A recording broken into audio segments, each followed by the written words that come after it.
So only tune with the ignition switched off, remove these screws, and then you get to these numbers.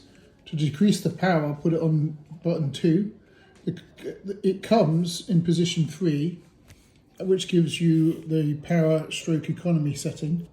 And to increase the power, you can go to 4. So 1 is the lowest setting, and 8 is the highest setting. When supplied, the tuner is set to position 3. We find the settings gives you a good all-round performance stroke power economy for most vehicles. Because of tolerances in even 2 of the same engines, the tuner is adjustable to get the best performance from your car engine. If the increase in power is not sufficient, the tuner can be set to a higher. Only tune with the ignition switched off. You have to disconnect the battery to make sure the engine isn't running. To set to maximum performance, turn the tuner up to position 4 and then test the car for a while before increasing further. You will reach a point where increasing the tuner settings makes little difference to the power of the car. When this happens, you have reached the best power setting. When carrying out this procedure, if a light appears on the dash and the car goes into limp mode, it indicates that the tuner is set too high and the car is over-fueling. If this happens, you need to turn the car ignition off, then set the switch on the tuner to a previous good setting and wait a while for the car's ECU to reset before switching the ignition back on. Right, so I think we'll leave it on the actual number 3 setting and just see how that does. So I'm going to open it and have a look, see if it's on 3.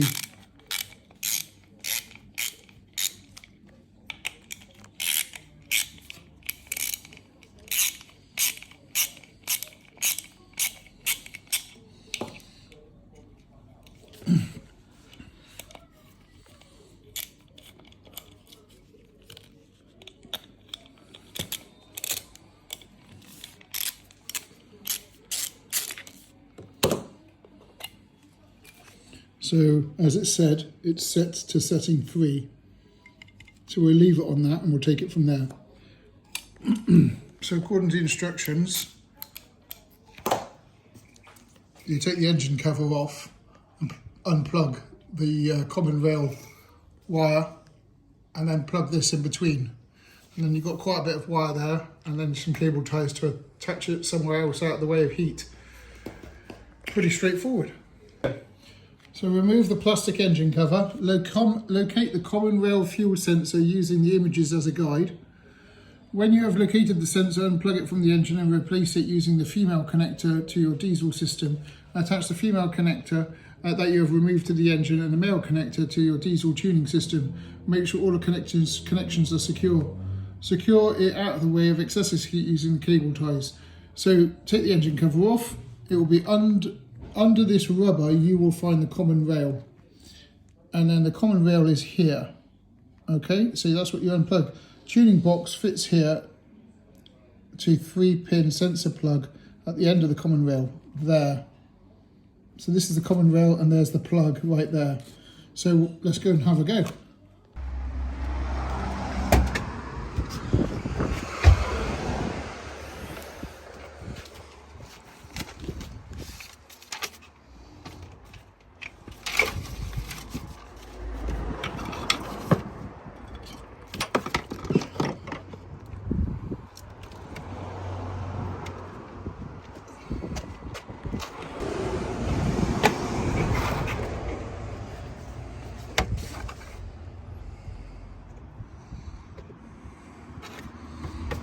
Just like lift it up and pull it forwards.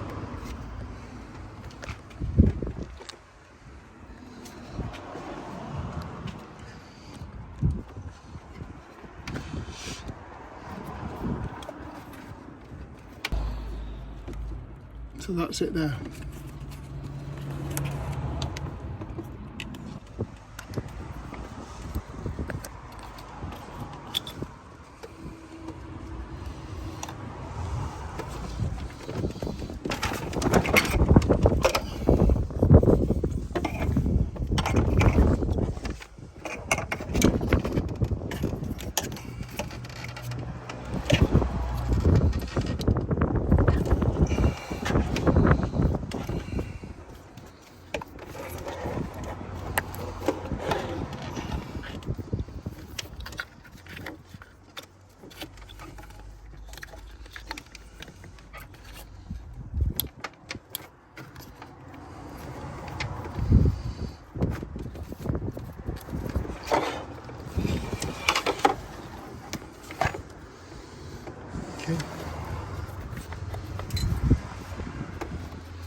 Put ignition on.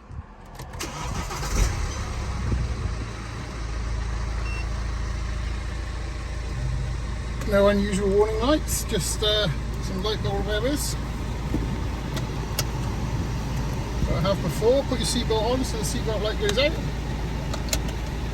Right. Sounds the same.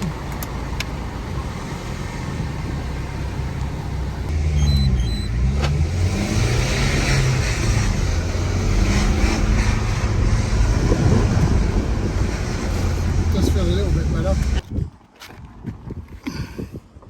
So we're going to adjust the power because it came as standard set to 3, and it was much better, but I think we can squeeze a bit more out.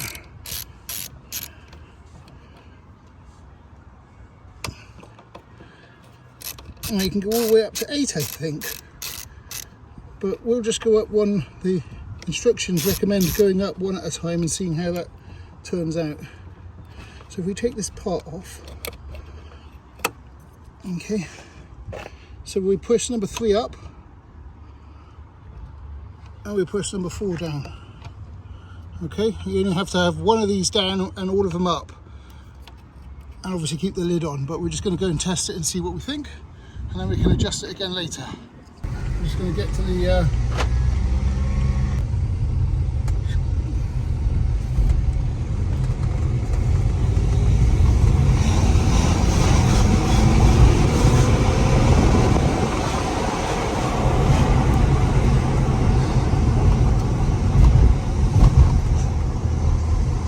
up to 5. Yep. Or should we just jump a few and go to 8? 8. We just go to 8 now. Yeah. Okay, let's check 8. So now 4 is off.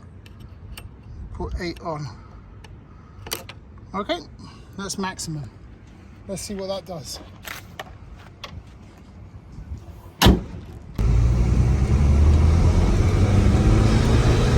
Jesus, you feel that?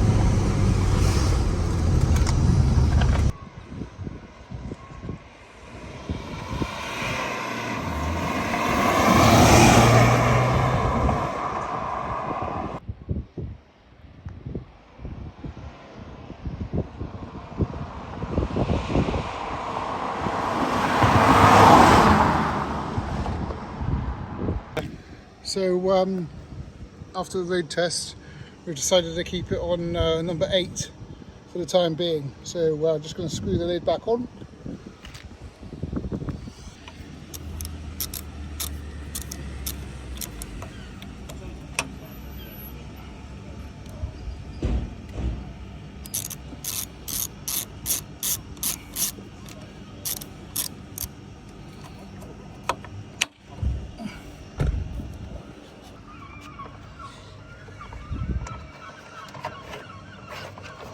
Thanks for watching. Don't forget to like and subscribe.